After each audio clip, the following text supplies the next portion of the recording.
We all know that borders between states and countries are a bunch of gosh darn BS, but most of us have no idea the extent to which borders make absolutely no sense. After this episode, you'll truly know borders are really stupid. The dumbest and weirdest borders in the world get deep fat fried. Deep fat fried!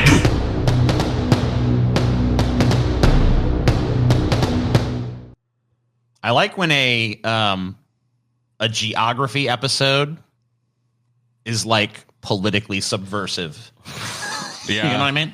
Not necessarily a common thing, but yeah, I mean, there's ways to do it. I mean, especially if you look at these individual countries and break it down from there. But as Paul said, we all know borders and states and countries are ridiculous.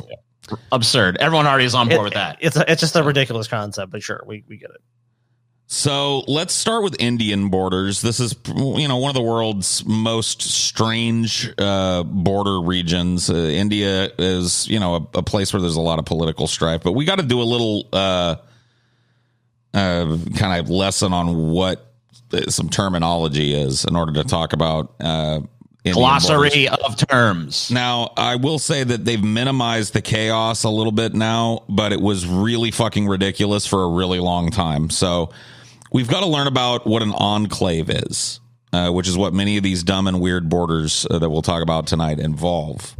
An enclave is derived from the old French word enclaver, meaning to enclose, which in turn evolved to the vulgar Latin enclavare, or to lock up, which further originated from the Latin enclavis, meaning key. Depending on what part of the world these enclaves are located, they may either enjoy top-class protection from potential enemies or be literally surrounded by their enemy. An enclave is a territory or part of one that is entirely surrounded by the territory of some other state. So enclaves may also exist within territorial waters. The opposite, an exclave, is a piece of country or larger political entity completely separated by other entities that have no political, that it has no political jurisdiction over and have no political jurisdiction over it. So often something is both an enclave and an exclave, but not always.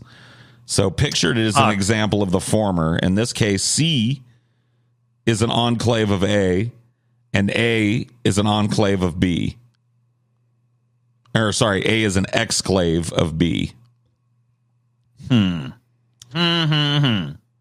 right. I think I 29.7% get it, which is enough. What the fuck is this shit, Paul? As long as you want me to do math to do an episode? As long as you get the basic idea.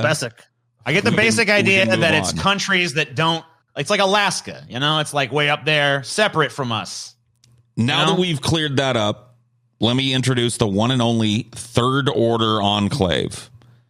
So we're talking about Dahala Khagrabari, which is a piece of India surrounded by a piece of Bangladesh, which is in turn surrounded by India, and finally surrounded by Bangladesh yet again.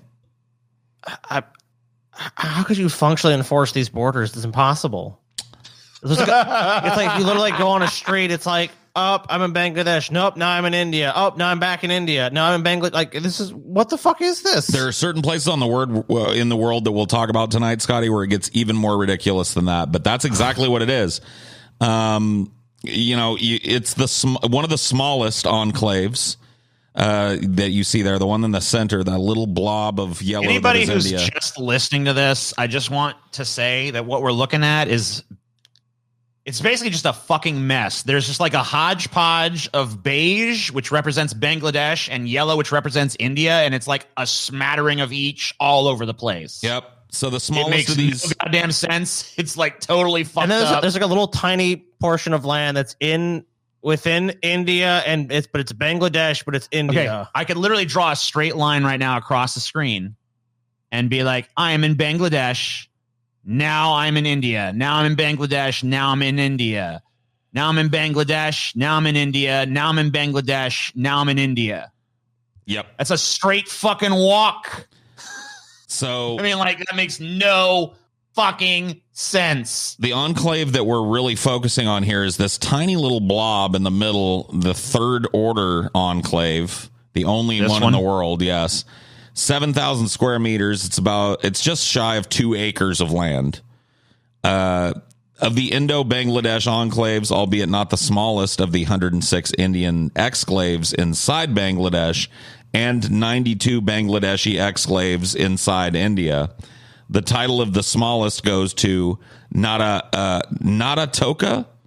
which was only a quarter of an acre in size. There were also two dozen counter enclaves, or enclaves within enclaves as well. So makes sense to me. The inscrutability is part of the joke. I guess so. So how did this border insanity happen? Yes. The origin of the Indian and Bangladeshi enclaves date back to the 18th century. The outcome of war and peace treaties between the rulers of Bengal and Cooch Behar in ancient India, North Bengal proved a strategic location to gateway to the rest of Bengal, and a frontier zone between Hindu, Muslim, and Buddhist kingdoms. So local legend has it the enclaves derived from a chess match between the Maharaja of Cooch Behar and a Mughal commander with villages as a wager. They were in fact the results of a series of peace treaties signed from 1711 through 1713 between the feudal kingdom of Cooch Behar and the Mughal Empire. So it was just like an insane back and forth between these rulers.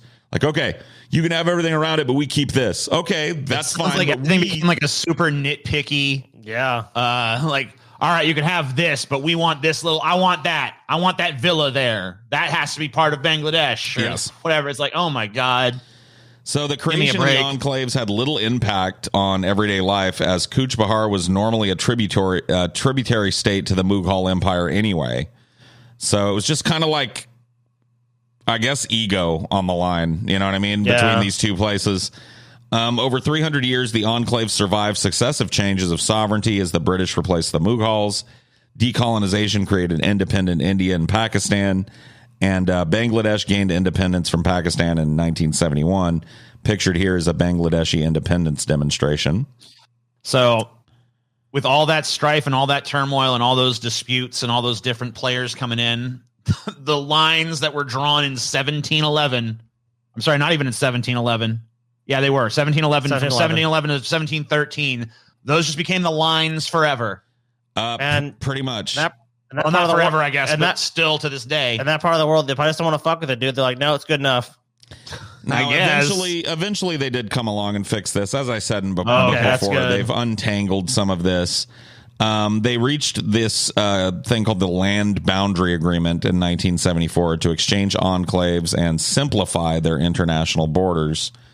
The border between India and Bangladesh used to be the 5th largest in the world due to all these enclaves. Their vision of simplification, its whole circumference is added to the border length. Their vision of a simplification wasn't realized until 41 years later, when India adopted the 100th Amendment to their constitution in 2015 and agreed to cede 111 of their enclaves in exchange for 51 Bangladeshi enclaves. So pictured here are the leaders of India and Bangladesh in the 2015 agreement.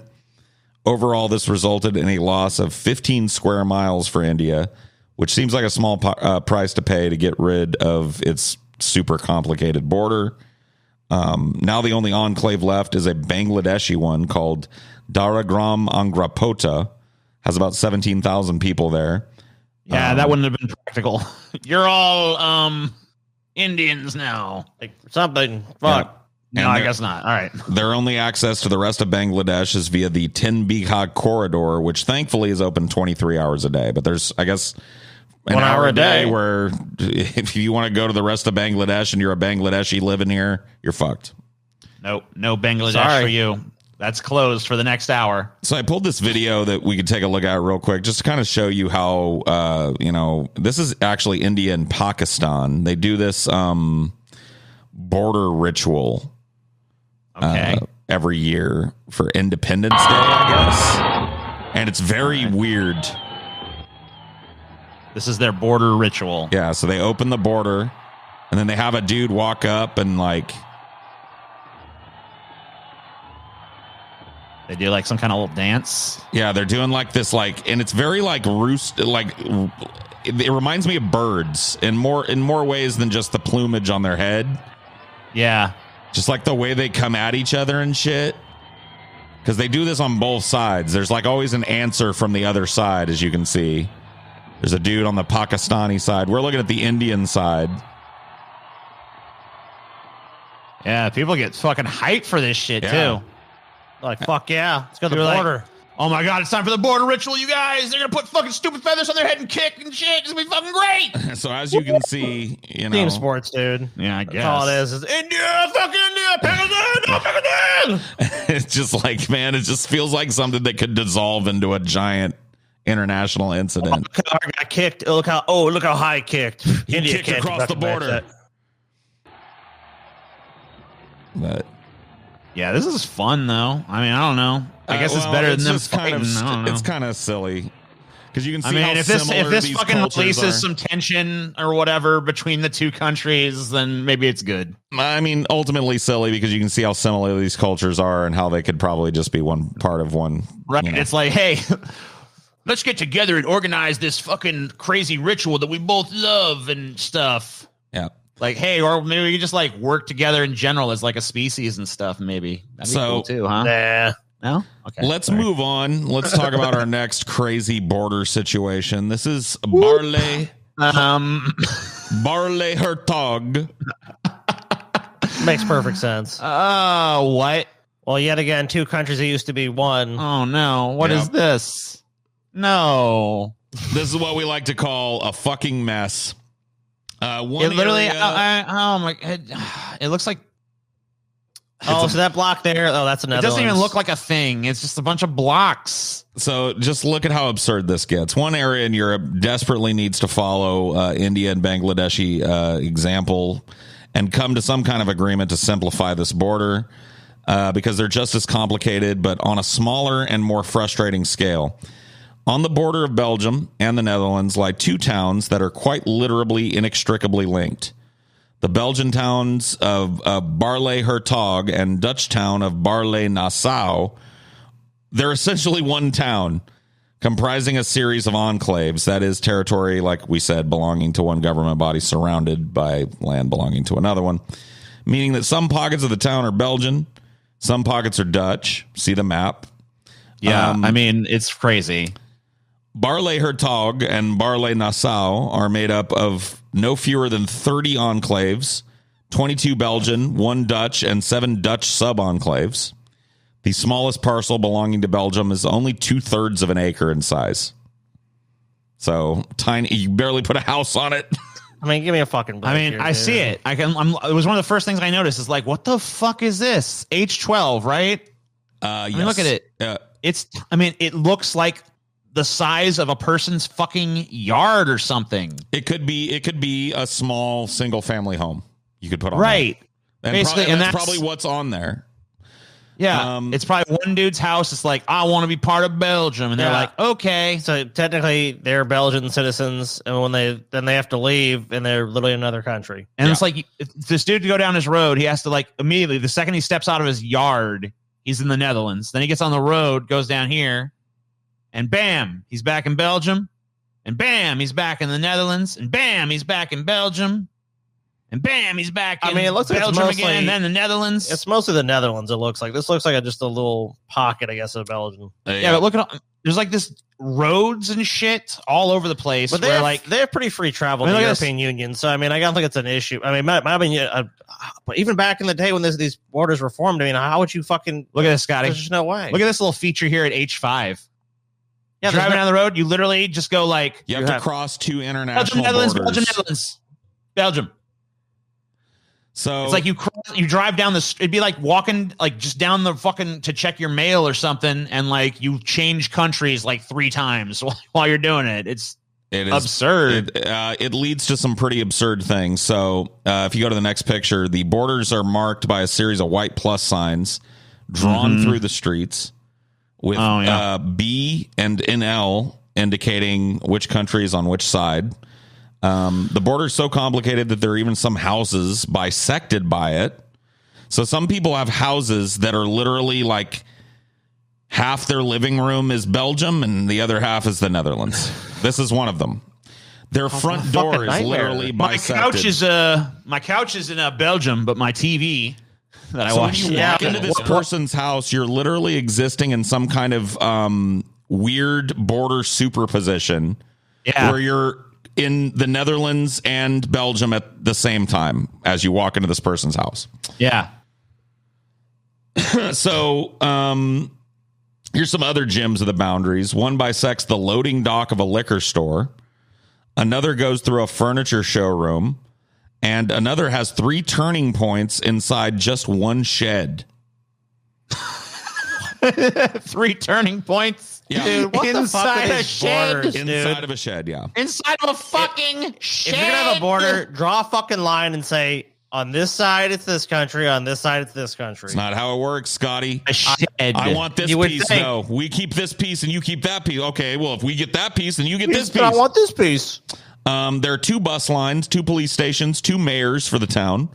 For the people living there, the proximity of another country can be useful in some instances. During the First World War, this situation meant that German Imperial Army could not occupy these parts of Belgium without also crossing the Netherlands. So it kind of protected them from Nazi invasion because the Germans didn't want to piss off the Netherlands. It's like, we're not ready to piss off the Netherlands yet, so. Right. Thus, these pieces of Belgium became a place where refugees could easily and safely stay. Beer can be drunk from 16 years of age in Belgium, but only 18 in the Netherlands. So obviously bars in the Belgian enclaves are frequented by the youth. Of course. Because, you can just walk across the street and it's legal to drink. We went to Brussels, dude, and that was the strangest thing is like going to some bars and just like teenagers just walk up and like, here you go. And we're like, what the fuck? Yeah. I was drinking in there. Me and fucking Ben back in the day, we were drinking at some Belgian bar, and there was like a table like 2 or 3 tables away from us. There was like a bunch of fucking school kids drinking beer in there. I'm like, that's weird as fuck, but okay. Hey, it works, it seems like. Yeah, they don't give a fuck here. So at one time, according to Dutch laws, restaurants had to close earlier. I think there's a picture of like one of the businesses that's affected like this. Yeah, there's a Zeeman. So at one time, Dutch laws said that restaurants had to close at a certain time, but Belgian law was like, no, they can close whenever. So for some restaurants on these borders, it just simply meant that the customers had to move to a table on the other side of the restaurant. This is so stupid. Oh my God. It's so sorry, this part is closed. This is like something from a fucking goddamn Wes Anderson movie or some nonsense. Are you fucking kidding me? Like, this side of the restaurant that's in Belgium, you gotta go to the Netherlands side now because the law is different. So here you go. Check the this Dutch out. side closed early. Whatever. I can't remember which is which. They're both the same fucking town. I don't remember. Look, TJ, there's the NL and there's the B. Yep. Okay. The Zeeman is in the Netherlands, but the other half of the Zeeman is in Belgium. Well, what side's their kitchen on? Because is it really illegal to take food from the Netherlands and bring that all the way to Belgium and serve it to people? Come on. Think about this. So they have this rule to deal with these crazy things that each house is deemed to pay taxes in the country where its front door is located, right? Okay. So it's an old tradition in Barla to move the front door some meters. So if that creates a more, like, you can literally change which country you pay taxes in by moving the front door of your house to one side of the border or the other. So I figured out with that one guy where it's like his door was split. Yeah, I don't know. Good question. All right, well, your door is. What if you perfectly did? What if you did it to where it was like a perfect fucking right in the symmetry? That's what I'm thinking. Maybe his game is like, let's fucking not pay any taxes at all because I'm constantly going like, I'm a nobody. I live on the border between your countries. I owe you no taxes. Or if you can figure out some kind of optical illusion where like you can manipulate which way it looks more like, and you can just be like, what Belgian tax? I live in the Netherlands. Look at my front door. Netherlands tax. I live in Belgium. Look at my front door. Yeah, just run a scam on both. You got to come up with some kind of optical. You got to like have like a door extender on both sides of the doors. You know what I mean? Yep. So you can like pull out, make it look like the door's bigger. Like, oh shit, my door's more in this country. Well, it's not just theory; it's actually practice in this town. Multiple families have done it over the years, and cool.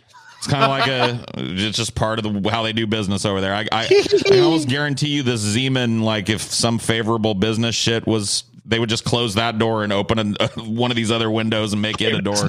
Front door, fuck that. Here's the front door of Zeman. Front door of Zeman is Belgian. Some you may not think about, but that we'll talk about pretty extensively here as we get to the end of this and into the next and final one is COVID-19. Oh yeah. So you're talking about a place. You're talking about places that, like have different COVID-19 laws and different. How do you do this? Belgium and the Netherlands had different restrictions, which led to, like in this Zeman here, you might be asked to wear a mask in one half the store, but not the other. Like, oh my god! Okay, blah, blah, blah. Crossing back over.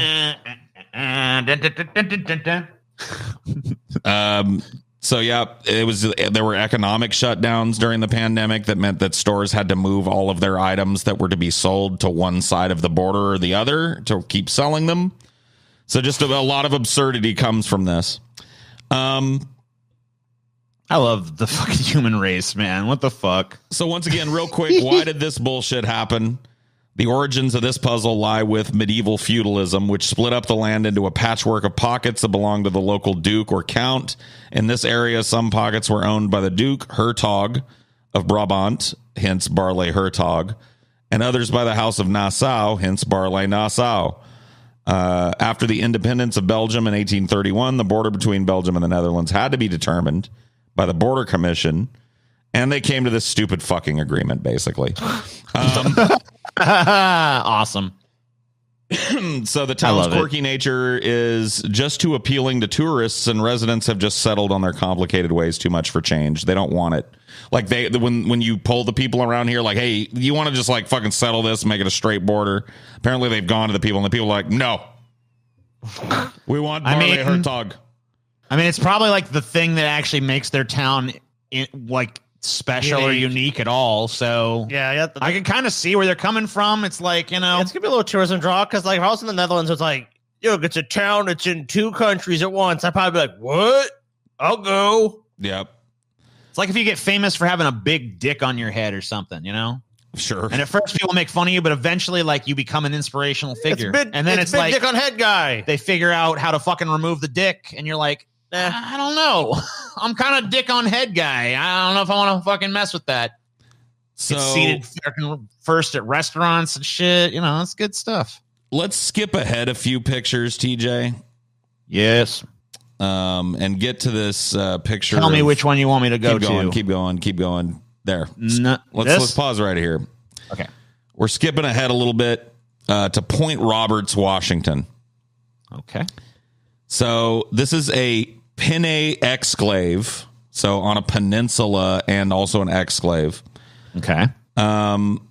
It's part of the territory of one country that can be conveniently approached, in particular by wheeled traffic, only through the territory of another country. Pinay exclaves are also called functional exclaves or practical exclaves. Many Pinay exclaves partially border their own territorial waters. So this one is located about 18 miles south of Vancouver, British Columbia in Canada, and is directly south of the U.S.-Canadian border. The census-designated locale of Point Roberts marks the southernmost point of the Samhain Peninsula, the western border of Boundary Bay.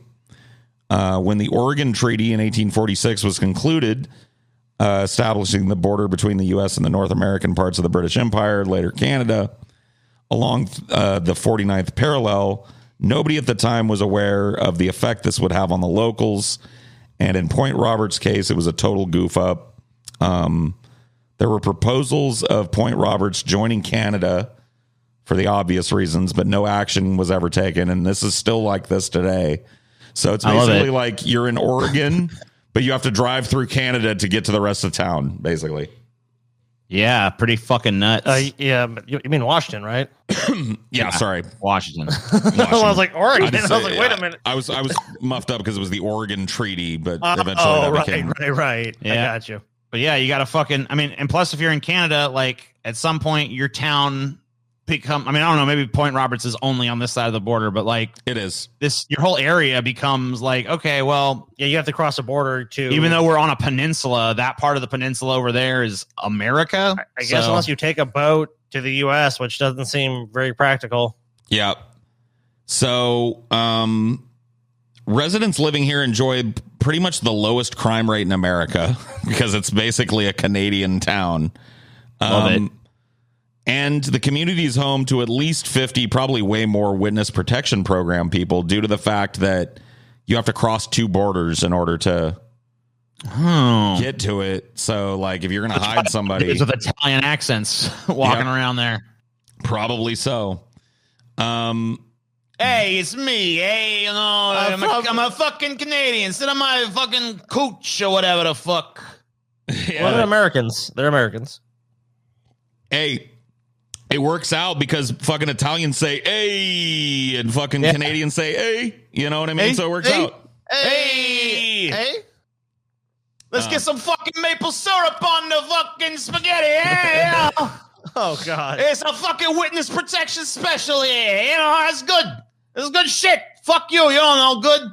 So, apart from a gas station, a marina, a grocery store, and a post office, anyone looking for more services has to travel back up into Canada and then cross the border again back into the U.S., like I said.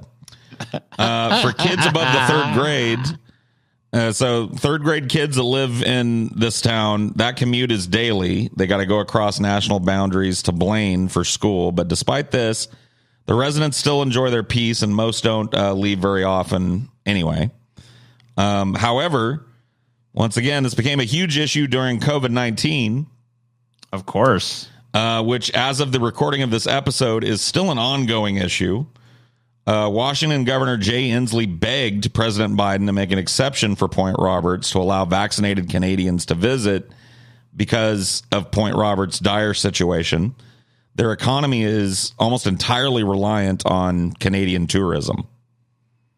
Like, right.